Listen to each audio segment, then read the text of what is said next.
Hello again, Len Schaefer with David Barrett. We're going to be doing another podcast of movies, music, and movie music. And before we get going on today's podcast, I actually have a couple of things, well, three things to apologize for making mistakes on. So, first of all, I mentioned a while back that I thought Susan Day had been in the Poseidon Adventure. She was not in the Poseidon Adventure. I actually mixed her up with Carol Lindley, who is very similar in type, both in body and in kind of personality to Susan Day. So I apologize for that error. My other one was I said that Peter Boyle, I thought, had played Uncle Fester in the Addams Family TV series. That character was actually played by Jackie Coogan, which is an interesting thing because Coogan was actually a child star. Got started when he was like 5 years old. I think he was in the original version of The Champ, which was later remade with Ricky Schroeder of Silver Spoons. But anyway, so he did not play, Peter Boyle did not play Uncle Fester. He did play the monster in the Mel Brooks film, Young Frankenstein, which is interesting. And by the way, Mel Brooks recently turned 100, so happy belated birthday to Mr. Brooks. And finally, I mispronounced the name of Stanley Kubrick. I called him Kubrick. It's actually Kubrick. So I do apologize for those errors. And with no further ado, we will get David started on today's podcast. Cool. Well, I have a very underground classic now. There's not many movies that shake me up because I've seen a lot and a lot of really crazy things on screen. I do like a lot of psychological thrillers and horror movies. And this is one of them that I'd say in the last 25 or 30 years, this movie and another one I'm going to bring out, I thought I've seen it all. And at the end of this movie, my jaw was to the ground in shock over what I was witnessing on the screen. So the movie is called Hunter x Hunter. And this stars Nick Stahl, who I met at Monster Palooza in Burbank. You may know Nick Stahl from the movie Bully and Terminator 3. He's the kid. So in this movie, Nick Stahl's in Hunter x Hunter. The lead stars Devon Sawa, who was the kid in Casper live action movie, and Devon Sawa went on to do Fanatic with John Travolta and some other movies. But he's a great actor. Nick Stahl and Devon Sawa, top class. They may not be as popular as say Tom Cruise and Matt Damon and DiCaprio, but they're solid actors. They pick great roles. This is no exception. This is about a family who lives off the grid in a very rural part of America, and the mother, daughter, and the dad hunt for squirrels and rabbit, and they have a vegetable garden. So they're living off the grid. They skin the rabbits and the squirrels, and that's how they eat their food and have their food supply with the vegetable garden and fruit garden, and so. It's the crazy thing is this title, Hunter x Hunter, it kind of ties in to what the story is where Nick Stahl plays a drifter who comes into town. You're not really aware of who this guy is. He's a mystery. Then the dad goes hunting and leaves the daughter and the wife at home. The dad comes up missing, so the wife sends the cops out looking for a missing search party looking for the dad, played by Devon Sawa, and Nick Stahl appears on their property. The dad's still missing, and the woman sees a wounded man and says, "Well, instantly her instinct is like, we got to help this wounded guy." She doesn't realize this drifter, Nick Stahl, is the spawn of Satan. This guy is pure evil. I won't give away the details in this, but the last scene of this movie featuring Nick Stahl, and then when the wife finds out who he really is, it turns into a revenge movie in like 2 seconds. And what a movie, Hunter x Hunter! I'm telling you, incredible story, very underground. It came out in the last year and a half or two, so this is pretty new. Again, psychological thriller, horror movie, and a revenge movie all in one, and fantastic acting all across the board. Highly recommended. Hunter x Hunter. Nick Stahl, Devon Sawa, and see this one when it's all said and done. Yeah, it's nice when you can have those combo movies that can kind of combine various genres. I really like that kind of thing. So that's very totally. interesting. Yeah. So I'm going to start by talking about one that I just discovered last week, even though it was made in 2002, and I absolutely loved this movie. It's called Changing Lanes. Like I said, from 2002 with Samuel L. Jackson, Ben Affleck, Toni Collette, Sidney Pollack, who most of you probably know more as a director, but he did occasionally act as well. Richard Jenkins, who some of you might know as the father on the TV series 6 Feet Under. And William Hurt was in it in a small role. So it's a tremendous cast. But the basic premise is you have two people who are each in a hurry and each under tremendous pressure for different reasons. And they get in a minor traffic accident. I remember that. Yeah, so you've actually seen the movie or just remember hearing Yeah, Ben Affleck, Sam Jackson. Yeah, Leeds, and it's great because it's this minor traffic accident. They're both kind of average guys. You know, they have their own issues. But the accident kind of escalates because things start to go wrong for each of them and they each blame the other person. And the more one thing, more one person does something than the other person responds. And I think it's just such a fascinating study of the human condition and of what people will do to make, what's a fairly bad situation to begin with, to make it much worse. So tremendous character development. So you really understand where each of them is coming from and why they act the way they do. Interestingly enough, Bradley Cooper actually had a small role in the movie as well, but it got cut in editing. But if you have the Blu-ray edition available, there is actually the Bradley Cooper scene available in the deleted scenes section. So that's kind of What does he play in this movie? I don't know. I just read that he had been in a scene that got cut. I mean, it was obviously a small part. I think it was before anybody really knew who Bradley Cooper was. But it's kind of interesting how people get started sometimes. What I like also is that Samuel L. Jackson is usually kind of playing a larger-than-life figure, a kind of extreme villain or extreme hero or something. And in this one, he's not that. He's an average Joe that has his issues sometimes with his temper and stuff, but it's a very different kind of part than he usually plays. And that to me was really fascinating. It really shows his range and what a tremendous actor he is. Let's see, is there anything else? I can't really say much else because I don't want to give spoilers away, but it's very much worth watching as both an intense drama and a great character study. And also, like I said, a real comment on the human condition and how we have this tendency to be our own worst enemies often. So anyway, Changing Lanes 2002, well worth checking out. Cool. Who's the director? Was there any mention of that?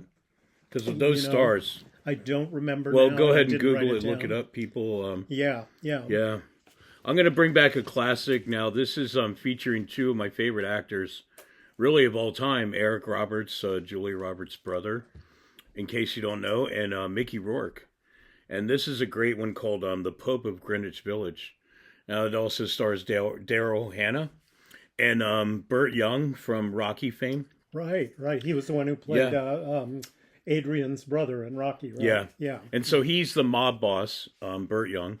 And, Daryl Hannah's girlfriend of Mickey Rourke. And Eric Roberts and Mickey are friends. And they're kind of like these small-time kind of like, I guess, small-time hustlers, kind of working jobs for the mob and all that stuff. And it's a great movie. I mean, just talk about great acting.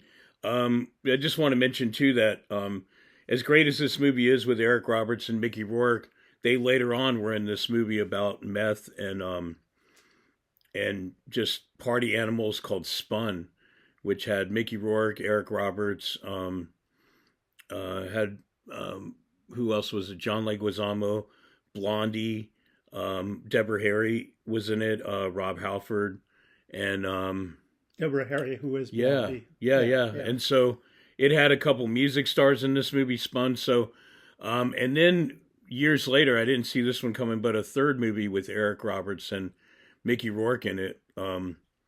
So yeah, the movie Spun after this one, and then another one that's a prison movie.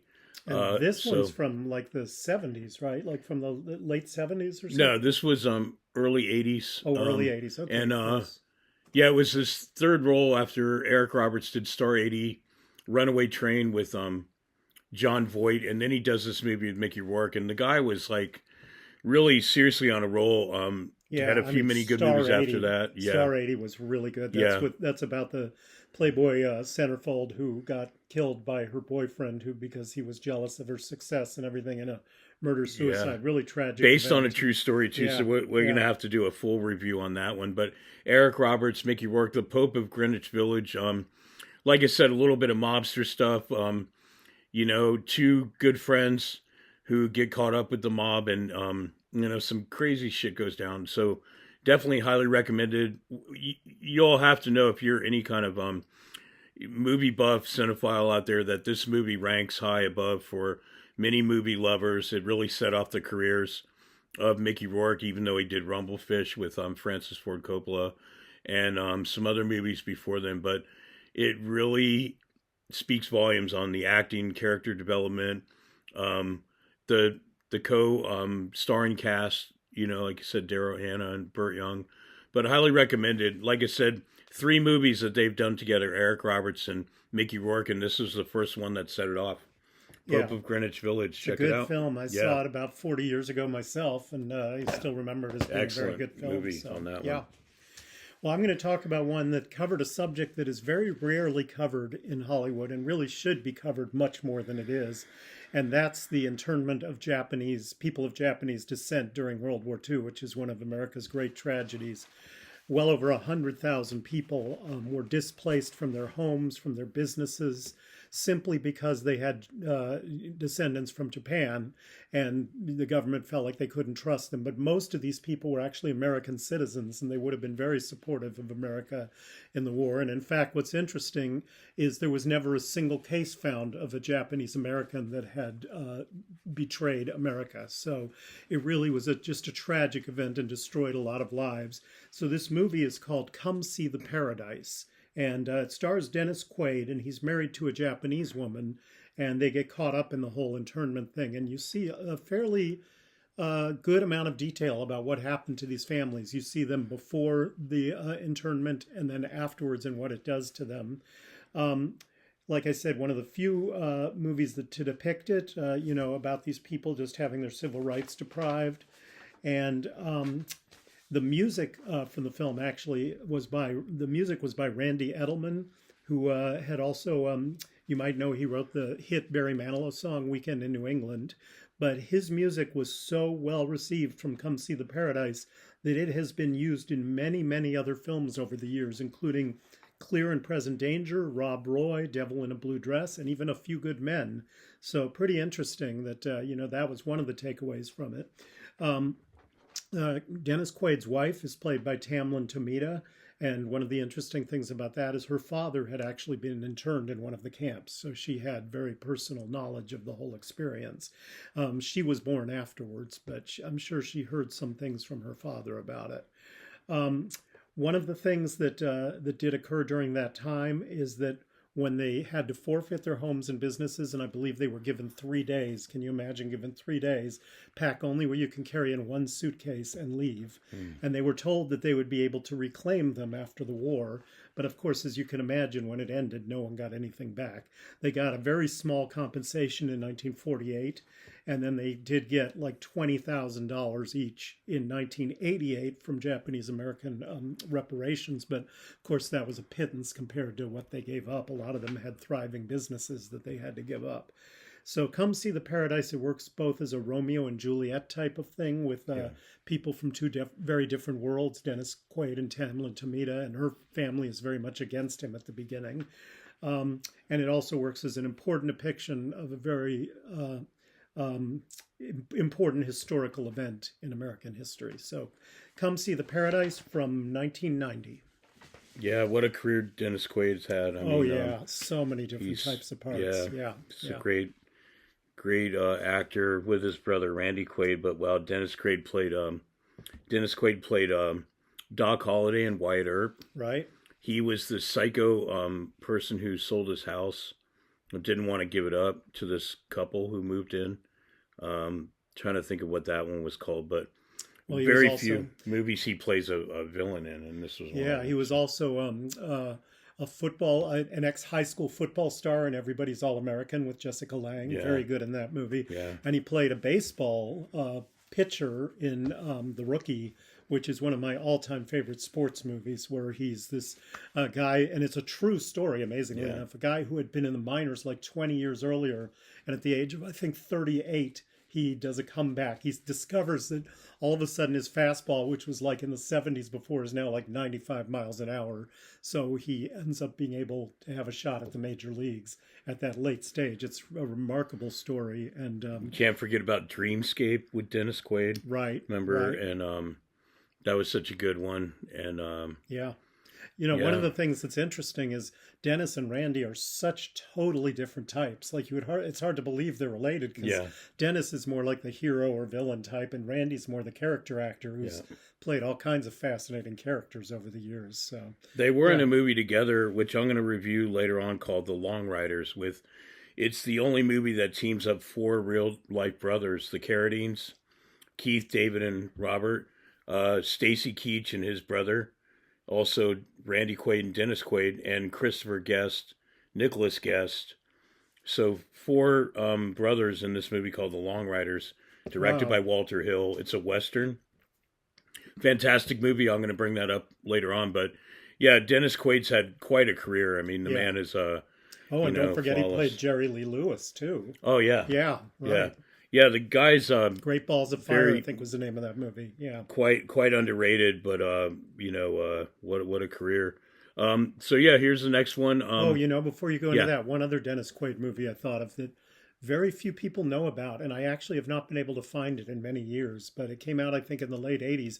It's called DOA, and it was a remake of a movie that had originally been made, I believe, in the 40s, about a guy who finds out he's been poisoned and has like 24 hours to live. So he spends that time trying to figure out what happened and who poisoned him. So it's really great. I think Meg Ryan is in it. She has a small, medium-sized part, but it was near the beginning. And they were of her together career. in real life. They were, yes. But DOA, if there's any way you can track it down, it is a really, really good movie. Very compelling mystery and also tragedy, of course. But another one you just made me think about was the 80s movie Enemy Mine with Lou Gossett Jr., where Dennis and him, Lou Gossett plays an alien, Dennis Quaid's the American astronaut. They're on this planet both trying to survive from 2 different worlds, literally, and what a movie. I mean, it's like a sci-fi phenomenon. It changed the game. Enemy Mine, Dennis Quaid, Lou Gossett Jr. So we'll go into the next one. 2 other actors that I can't say enough about because they've had such great careers. Stephen Dorff and Emile Hirsch. Now, Emile Hirsch was in Speed Racer, Milk with, Gus Van Sant, Sean Penn. right. Emile Hirsch is just... What a great actor this kid is. Sean Penn believes in him so much that he put him in his directorial, not debut, but the 3rd effort that Sean did, 3rd or 4th, because I'm a big Sean Penn fan, with his movies that he directed and he acted in. But Emile was a favorite of Sean's because they worked in Milk together. He put him in this movie. I'm trying to think of the name of it. But anyway, the co-star in this is Stephen Dorff, who I can't say enough things about because the guy was played a UFC fighter. He was really cocky and a tough guy. But then he turned around and played a frilly queen in I Shot Andy Warhol with Lily Taylor. And he plays one of Warhol's actresses, trans actresses. So imagine Stephen Dorff as a trans actress in the Warhol factory and then turned around to play a UFC fighter. To me, that's an actor running the gamut. Quite the range. Seriously, yeah. A frilly queen to a UFC fighter. In this movie, they play hired guns with Emile Hirsch, his brother in the movie, a getaway driver, and Stephen Dorff. They go to rob this pawn shop, and their getaway driver leaves when he hears gunshots, and he's out of there. So Stephen Dorff and Emile Hirsch and Emile's brother in the movie, who gets injured by getting shot in the leg. So they take this girl from the pawn shop who was paying her debt there to the owner who got shot in the process. So they take her and her car hostage, and they drive off until the car breaks down.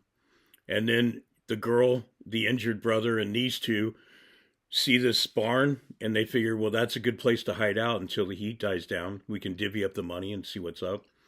Hold the girl hostage. Well, they don't realize that the barn houses a grandfather, his daughter, and the grandson, and basically it's a place where they're harvest human organs for the black market. Oh wow! And they put them on the gurney with their eyes open and cut out their hearts right in front of them. This mad doctor. So it's a light comedy, is what you're saying. The price we pay. It's hence the title. When karma comes back to really get these evil guys for doing what they do. The price we pay for it's pretty crazy. Another movie that really jarred my senses because I've seen so many great tragedies unfold on the screen and violent acts, but at the end of this movie, when you see these people who really deserve what they get, but you're going, but wow, that's not a good way to go out, because the old guy and his daughter shoot people with darts, tranquilizer darts, to put them out so they can get them on the gurney and basically take their organs and sell them, and then dispose their bodies with acid in the bathtub. It's absolutely nuts. The price we pay.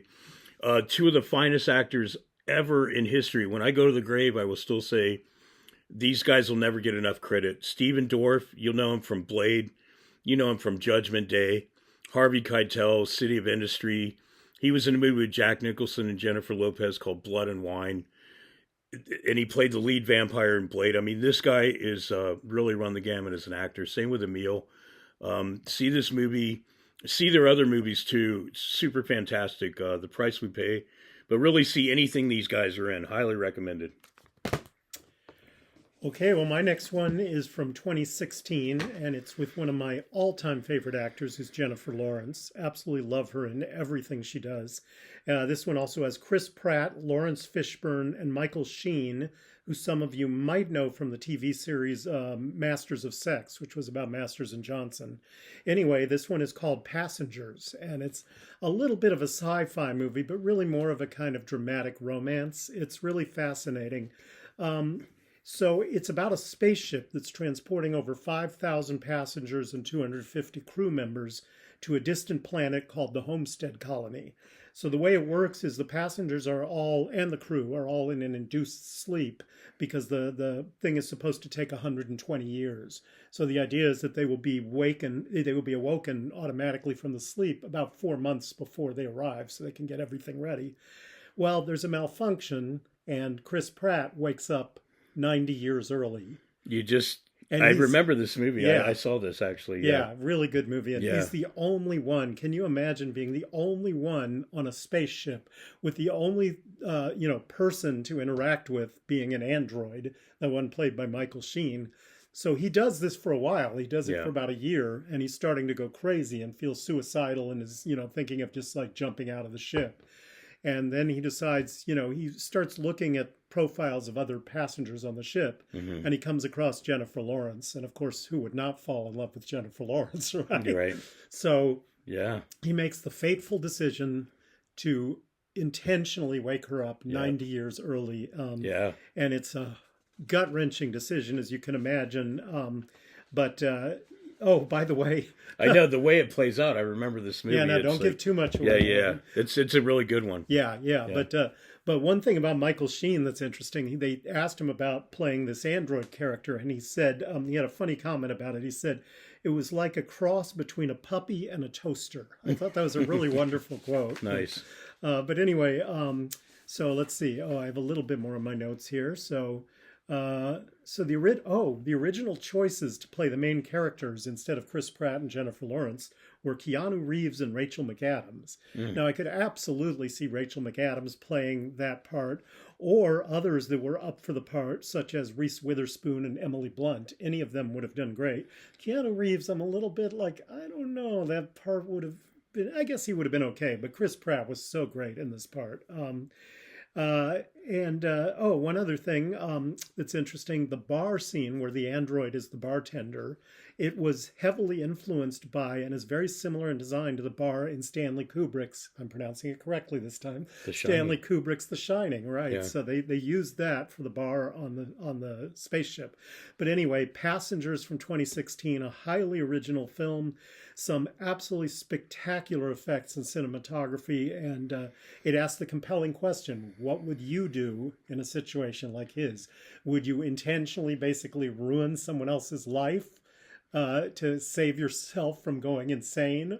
Or would you just suck it up and live with it for 90 years? Or would you commit suicide? I mean, those are really the three options, right? So what a tough choice. But yeah, Passengers, great movie to check out. The thing is, too, with movies like that, it's kind of like a play because you only have like 2-3 people when she comes into it. And then it plays out like a play. Like the dialogue has to be super interesting to keep you... because there's not a change of scenery. Right. It's in one room, the spaceship is pretty big. Yeah. So you see a lot of different parts of the ship, and there's some great views out the window, and there's like a really spectacular pool that has this amazing view. So they do a great job with the spaceship set. But very little, you really have to just keep sucked in just from the characters and what they're talking about. And it's a tribute to the great acting of both of them. And Lawrence Fishburne, who has a part that comes up, which I won't go into much detail because that would spoil it. It's a nice surprise when he comes in. What a great actor. I'm a big fan of Lawrence Fishburne. I mean, from everything from... Absolutely. We reviewed Deep Cover, King of New York with Chris Walken, he's in Hoodlum with Andy Garcia and Tim Roth. The list goes on and on. I mean, wasn't he in Boys in the Hood also? Yeah, Boys in the Hood. He was in the next movie with John Singleton called Higher Learning, which I think is a better movie. Oh yeah, it teaches a lot more. That's a good one. And so we'll be reviewing a lot more Lawrence Fishburne for sure coming up on my end. I want to bring up a movie that's later in Sylvester Stallone's career called Bullet in the Head. Now, Stallone, I love his whole career. I'm even a bigger fan of Stallone than, say, Schwarzenegger. If you had to pick one out of the two, this is my guy. Jason Momoa, early role for him as a bad guy, as one of the assassins. Now, there's so many great movies. Stallone with Antonio Banderas in Assassins. There's Stallone and Kurt Russell, and we reviewed the movie Tango and Cash. There's the one with Wesley Snipes that takes place in the future, where Stallone is woken up from cryogenics. Demolition Man. Yeah, Demolition Man. There's a really funny line in there, too, where Sandra Bullock, who's in it, talks about the Arnold Schwarzenegger Presidential Library, which is a really funny thing to include in there with Stallone, obviously, being the lead in the movie. But, No, I love Stallone's whole career. This is later on in his career. This was definitely a chance for him to put Jason Momoa in here to, further his star power as the bad guy, and Momoa's had quite a career since then. But Stallone, there's so much I could say about the guy. I mean, he stuck to his guns with the Rocky script and said, screw it, if I'm not the actor playing Rocky, then I'm not selling my script. And he knew that made him a movie star. And what's amazing is he had like $10 in his pocket at that point. I mean, the courage and confidence that it took to be able to do that, it's really remarkable. He earned everything he got. So Sylvester Stallone, Bullet in the Head, Jason Momoa. Of course, it's an action movie, a lot of explosive like you would expect in Stallone. Not limited to, but Bullet in the Head, Sylvester Stallone, Jason Momoa. Well, we're called Movies, Music, and Movie Music, but we haven't really been talking very much about movie musicals, and I've got one to talk about, which is really a classic, and I think is pretty much beloved by almost everyone who's seen it. And it's from, I don't have the year that it's from, but I believe it was the early 90s, and it's called The Commitments. And if anyone has not seen The Commitments, it is just an absolute classic movie. It's a guy in Ireland who decides he loves American soul music, so he's going to put together a soul band in Ireland. And they do a lot of the classics, with the most memorable moments being when they're doing Mustang Sally, which they are just absolutely great at. When they cast the film, they looked for musicians first and then worried about the acting. Oh, so wow. That's good. The music, all of the music is great, and the performers, and especially the guy who plays the lead singer of the band, he was 16 years old, and you will not believe his voice. It is one of the greatest soul voices of all time. I really would put it right up there with James Brown, with Aretha, with any of the great and he's soul. Irish. And he's Irish, Wow. yeah. So it was directed by Alan Parker, who directed the movie I just talked about, Come See the Paradise, and also was the director of my all-time favorite movie, which is the original Fame from 1980. So Alan Parker, he was a British director and had some really, really tremendous movies that he directed over the years. No big stars in this movie, so there's no one I can say this featured so-and-so. It was an all Irish film, small budget, and just this young man putting this band together. Quentin Tarantino said that he's a huge fan of this film. What year did this come out? Well, you know what? I remember the name. Yeah, I usually put the year down. In fact, if you want to look it up, I forgot to put it down this time, but I believe it would have been from the late 80s or early 90s. So, lead singer. The character is a fairly typical character for a lead singer, like he's a tremendous talent, but also an arrogant, egotistical jerk. And so you have the contrast of like the band desperately needing to hold on to him because he is the star of the band, but he kind of pisses off everybody. So that leads to some problems, as you can imagine. The guy's name, who was 16 when he did it, Andrew Strong, really, really great singer. One funny line that I really loved in this film actually made me laugh out loud when I was watching it alone. So there's a child who's waiting for an elevator and he has a horse with him. And the man next to him says, "You're not taking that horse into the lift." And the child responds, "I have to. The stairs will kill him." So this isn't Lyft as in Lyft or Uber. Lyft as in elevator, It's there you go. Right, but I just thought that was such a great line. And the funny thing is, I read actually that joke was inspired by something that Alan Parker had seen. The director, Alan Parker, when he was scouting locations, he actually saw the heads of two ponies peering over the balcony of a high-rise, and he had no idea how they got up there. So that's what made him think of this line for the film about the horse going on the elevator. So one of the songs, here's an interesting thing too. One of the songs they do in the film is the Beatles' All You Need Is Love. Yeah. They only do one line from that song, but the licensing fee for using that song was more than the fees for all the other songs combined. So I guess they felt like it was worth it for that one line, but it's kind of interesting that, the Beatles music, I'm sure the licensing fees are through the roof for them. But it's one of 17 films in history to have won the BAFTA award, which is the British equivalent of an Oscar, for Best Film, while not even being nominated for Best Picture in America. So really should have been nominated. I mean, it's that good a film. I was reading some on IMDb, the great database on the internet that has all kinds of information about movies. And someone posted, I thought this was a perfect description of the movie. They said, "The one word I would use is life. This movie is full of life." That's a perfect description. And the movie has passion, energy, and great music. The Commitments. And were you able to find out a year for it? Or if not, I can share that later. Or you can, of course, look it up. But yeah, it's called The Commitments, from probably sometime in the early 90s. So, it sounds like that would be early 90s, definitely not 80s. Yeah. I'm going to do something I haven't done before. This is a triple feature DVD set. That's real quick. It's 3 classic comedies. Bachelor Party with Tom Hanks. Keep in mind, I just met Adrian Zamid at a TJ Hooker reunion with William Shatner and Heather Locklear. Adrian Zamid plays Tom Hanks' buddy with 4 other buddies. It's a very outrageous comedy with hookers, drugs. Tawny Katane is in it, and she plays the fiance of Tom Hanks, and it's just a really wild comedy, cutting edge at the time, with all the sexual antics and the drug paraphernalia. Bachelor Party with Tom Hanks. He went from Splash and Bachelor Party to started to doing serious acting, but this is when he went from Bosom Buddies TV show to Splash, and then Bachelor Party, and then he started really wanting to get serious, but really good movie. Big around that time. Yeah, too, that right? too. Yeah. And Adrian Zamed, by the way, he's the guy from Entourage, right? From the TV series Entourage. I No, think that's a different Adrian. Oh, that was a different Adrian? Oh, Adrian Greener. called in again on my mistake. Sorry. Well, it's I never watched Entourage. I heard it was a good show, but It was good, there's yeah. very few famous people called Adrian, so that's the and easy to get mistaken. So another one is Rodney Dangerfield, another great comedian turned actor. Rodney would even say that lightly. Actor, no respect over here. Right. I love Rodney Dangerfield. Back to School, Caddyshack. He was such an original. He was such the guy with all the one-liners on Johnny Carson. Yeah. There's nobody like Rodney Dangerfield anymore. Anyway, Back to School. Joe Pesci from Goodfellas fame is in this movie.